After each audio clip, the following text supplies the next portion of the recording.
Allez, c'est parti. Aujourd'hui, on plonge tête la première dans une dynamique technologique et géopolitique absolument fascinante. OpenAI, qui offre ChatGPT+ à absolument tous les citoyens maltais, c'est tout simplement un accord inédit qui pourrait bien faire école en Europe. On parle d'un État entier transformé en véritable laboratoire à ciel ouvert. Ce n'est pas juste une petite mise à jour logicielle, non. C'est une stratégie de transformation nationale pure et dure qu'on va décortiquer ensemble. Au menu de ce décryptage, on commence par cette fameuse expérience maltaise inédite. Ensuite, on passera les chiffres clés de l'accord à la loupe, on analysera le grand pivot stratégique d'OpenAI et on finira sur ce que ce laboratoire géant signifie concrètement pour l'Europe. Première étape, l'expérience maltaise inédite, ou comment toute une nation opère un virage technologique à 180 degrés. Le contraste est frappant quand on regarde la trajectoire de l'île. Jusqu'ici, l'économie maltaise, c'était surtout le tourisme et la finance. Très lucratif, c'est sûr, mais hyper vulnérable au moindre choc mondial, qu'il soit sanitaire ou économique. Alors, pour sortir de cette fragilité et garantir une vraie souveraineté numérique, le gouvernement a sorti le grand jeu avec la stratégie Malta AI Vision 2030. L'objectif ? Carrément métamorphoser l'île en un hub d'innovation technologique de premier plan. C'est un pari audacieux pour s'affranchir du passé et bâtir une économie entièrement basée sur le savoir et l'algorithme. Et cette ambition, on la comprend parfaitement en lisant l'annonce officielle de mai 2026. La déclaration conjointe d'OpenAI et de Malte est super claire. Il ne s'agit pas juste de distribuer un outil sympa. Non, l'idée, c'est d'aider les citoyens à acquérir des compétences pratiques et à utiliser l'IA de manière responsable. C'est le nerf de la guerre. Parce que balancer une technologie surpuissante dans la nature sans mode d'emploi, c'est la recette miracle pour créer une immense fracture numérique. Ici, la démarche est tout autre. On cultive la capacité de toute une nation à maîtriser la machine. Deuxième point. Les chiffres de l'accord. Et on va le voir, l'ampleur du déploiement donne un peu le vertige. Les données brutes parlent d'elles-mêmes. On parle de 98% de la population couverte, soit environ 520 000 résidents. Alors oui, 520 000 utilisateurs pour OpenAI, à l'échelle mondiale, c'est l'équivalent d'un quartier d'une grande métropole. Mais à l'échelle d'un pays, c'est un précédent historique. C'est la quasi-totalité d'un État souverain branché simultanément sur le même écosystème d'intelligence artificielle de pointe. Observer un déploiement d'une telle ampleur, c'est une expérience socio-technologique absolument fascinante. Et le calendrier du projet est tout aussi bluffant. Entre l'annonce en mai 2026 et le début du déploiement en juin, il s'est écoulé un mois.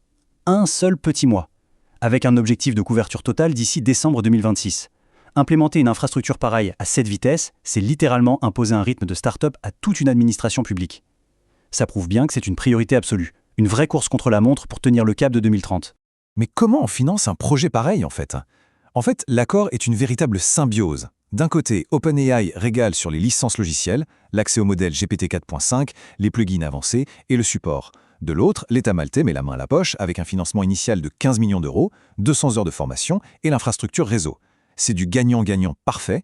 Le gouvernement équipe sa population sans payer les coûts de développement astronomiques de ces modèles et OpenAI s'offre un déploiement massif, validé et soutenu par l'argent public.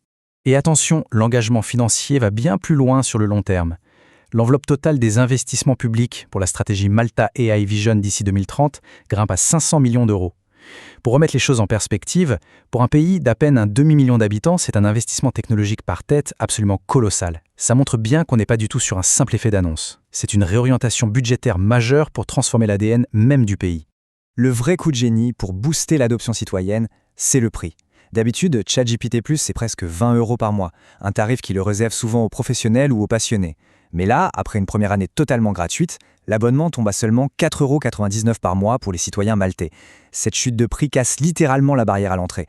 L'outil n'est plus un logiciel de luxe, ça devient un service public de base, presque aussi banal qu'un forfait téléphonique. Sauf que distribuer des accès pas chers, ça ne fait pas tout. C'est là qu'entrent en jeu les 200 heures de formation gratuite, rigoureusement certifiées par l'Université de Malte. On y apprend l'ingénierie de prompt, le développement d'applications, mais surtout l'éthique de l'IA. Et c'est un détail d'une importance capitale. L'État s'assure que sa population ne se transforme pas en consommateur passif ou manipulable. Au contraire, on leur donne les clés pour décortiquer la machine, la critiquer et l'utiliser de manière constructive. Ce qui nous amène à la troisième partie, le pivot stratégique d'OpenAI. Parce que cet accord inédit avec Malte, il ne sort pas de nulle part. En coulisses chez OpenAI, c'est le grand remaniement. Le média The Verge a d'ailleurs souligné une réorganisation massive où le président, Greg Brockman, devient le grand patron de tout ce qui touche au produit. Cette centralisation des pouvoirs autour d'une figure historique très pragmatique, c'est un peu comme si l'entreprise sonnait la fin de la récré. On resserre les rangs pour lancer des produits de manière beaucoup plus agressive sur le marché. TechCrunch confirme d'ailleurs exactement la même dynamique, Greg Brockman aux commandes de la stratégie produit. C'est la fin d'une époque.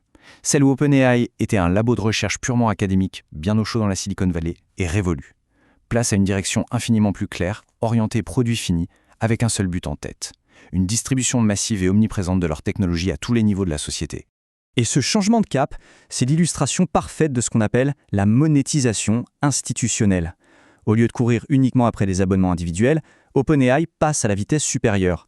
L'entreprise échange une énorme valeur logicielle contre une mine d'or absolue, les données d'usage et de comportement d'une nation entière.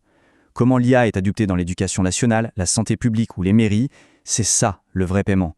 Un retour d'expérience institutionnelle qui n'a littéralement aucun équivalent dans le monde de la tech. Dernière étape de notre analyse, un laboratoire pour l'Europe. Regardons l'impact géopolitique global de ce partenariat. Avec ce partenariat, Malte devient bien plus qu'une île en transition.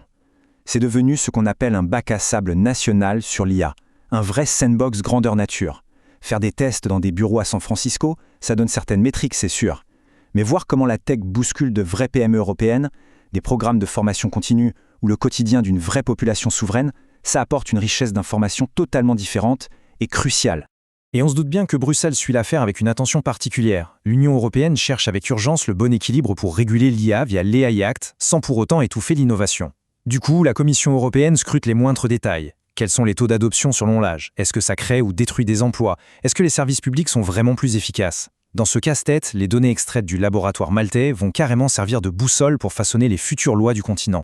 Ce qui nous laisse sur une question fondamentale. Si ce test géant prouve qu'on peut allier hyper-compétitivité technologique et vraie cohésion sociale, Malte pourrait bien établir le standard mondial. Ce bac à sable d'un demi-million d'habitants va-t-il devenir le modèle ultime de la souveraineté IA pour toute l'Union européenne?